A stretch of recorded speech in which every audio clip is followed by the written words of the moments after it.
Hello and welcome back. Today I'm going to be talking about my first time covering hockey. So over the past couple years, I have started to watch hockey. I've become a fan of the Seattle Kraken once they joined the NHL, simply off their branding and the awesome video and photo stuff that they were putting out with the announcement.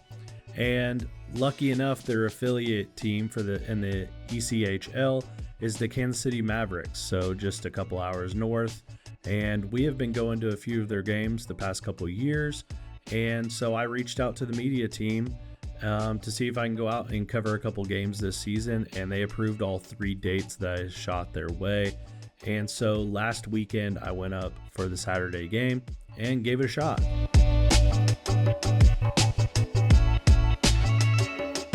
So first off, I'm going to just talk about the gear that I used, or the gear that I packed, and the gear that I end up using. So I took both my Canon R6s, I took the 70-200, I took the 16mm, and I took the 24-70. I took my double harness per usual. I started off with the 70-200 on one body, the 24-70 on the other, and carried the 16. And then I also wanted to finish a roll of film, so I had the Nikon F4 with some Lomo 800 in it, pushed to 1600. Well, during warm-ups, I quickly realized I'm not going to need all of that gear.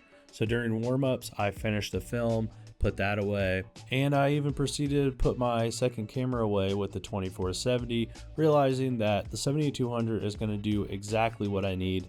And for the first time out, I want to just be able to focus on getting photos and not focus on what gear is going to work best. And I figured if I just shot the whole game with one lens and one camera, I will then know if I feel like I need something a little wider like the 24-70 or the 16. Now, I feel like if you are the team photographer and you got roam to the locker room and you're shooting some of the concourse pregame stuff, the 16 or the 24-70 could probably come in really handy. But I was just there to focus on game action photos, and so I stuck with the 70-200, and that worked out very, very well. Now, for where I was shooting at, I was given free roam except for the locker room and one section of the ice level, and that was basically right off the locker room, probably just so I didn't veer into the locker room or get in any areas that I'm not supposed to be in. And it's probably reserved for the team's photographers. So I made my way down to the goal that we would be attacking in the first half. And that spot was a little iffy. It was not really iffy. It was just a tight and awkward spot to be in. I didn't take like a little seat or a little fold out chair or nothing. So I'm on my knees, and even at my knees, I'm a little too high to use the glass window. I can slide the door open and close it.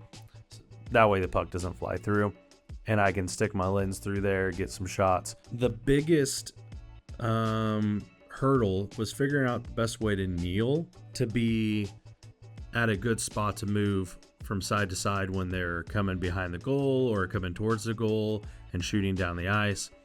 And so I found myself on my knees, and then my knees are like, I'm kind of having to like spread my knees out a little bit.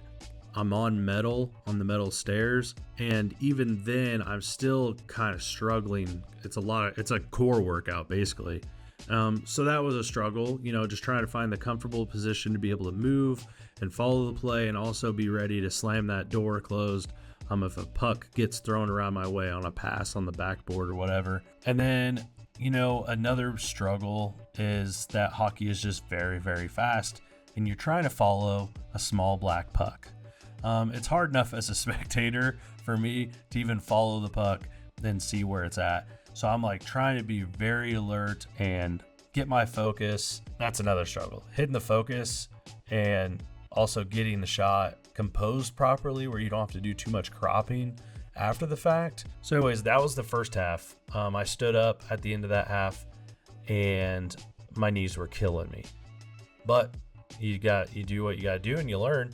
I think if I had like a small little fold out chair, collapsible chair or something right there, it would have been clutch. But I had my eye on a different location for the second half.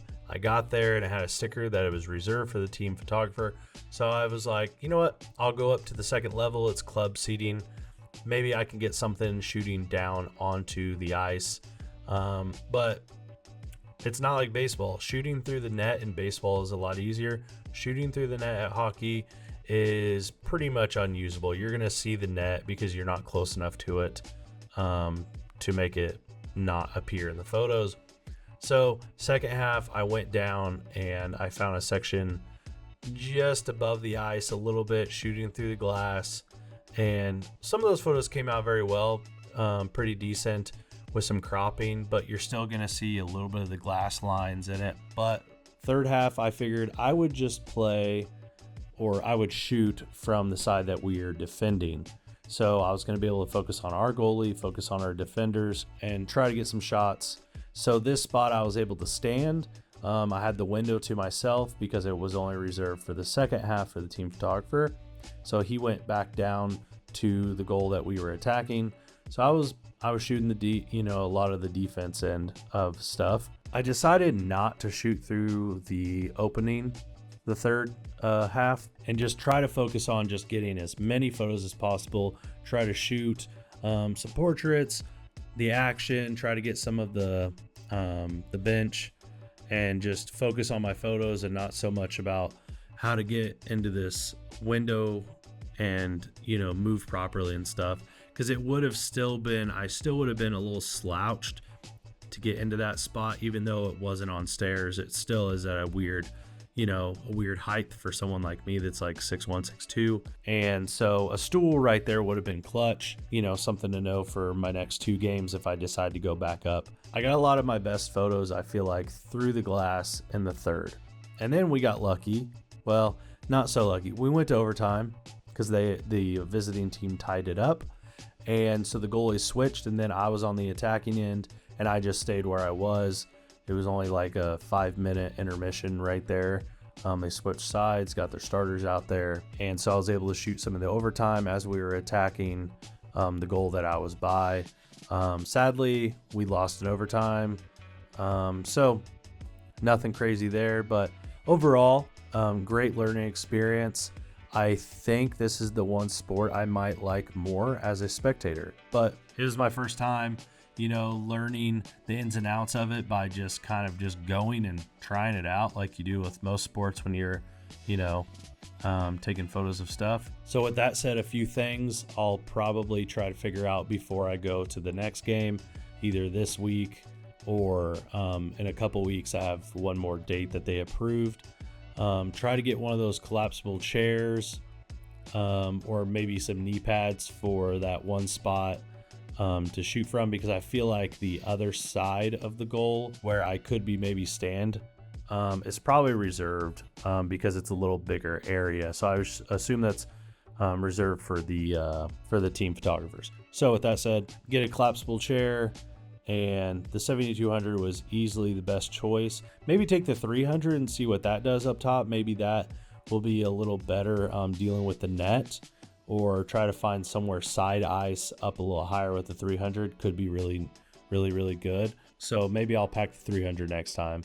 But with that said, I hope you enjoyed the photos that I had here and some of the footage to show you where I was kind of shooting from. I would say send me any questions that you had, but I'm still really new to this. I reached out to some NHL photographers about some tips. So thank you to those photographers that replied to me on some of the questions that I had about gear and stuff like that. But with that said, I appreciate it if you'd like, subscribe, and I will see you all in the next one.